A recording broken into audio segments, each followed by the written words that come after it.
For today's video po, magluluto tayo ng salmon head with tomato cheesy sauce. Ito po ang ating ligisa tayo ng onion and garlic. Yan po, luluto tayo. I-fry natin yung garlic at saka onion. Na-chop natin. Wait natin hanggang siya ay maluto.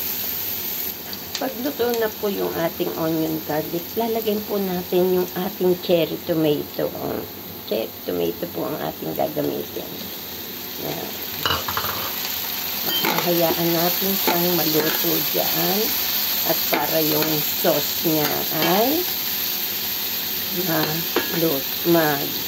mix na siya maluto yung ating tomato. Yan.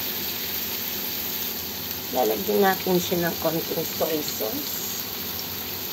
Tsaka, kasi yung salmon head, meron na po yung, meron na yung salt and pepper. Kaya hindi ko nalalagyan ito ng salt and pepper. Hintayin lang natin siyang maluto ng pusa ang cherry tomato. Medyo luto na yung ating tomato. Ganda na. Para fresh tomato. Para yung juice po, matamis siya.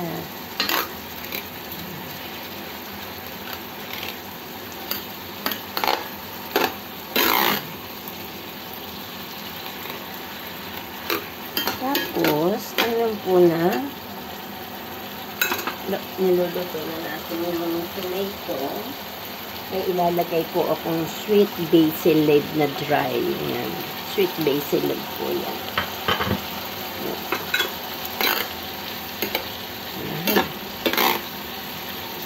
Bago saka natin ilalagay yung ating salmon head.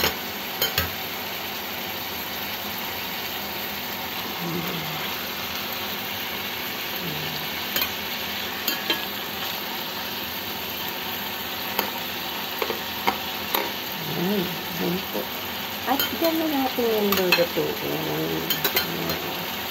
Dyan po natin yung lulutuin para siya ay magkalasa ng tomato.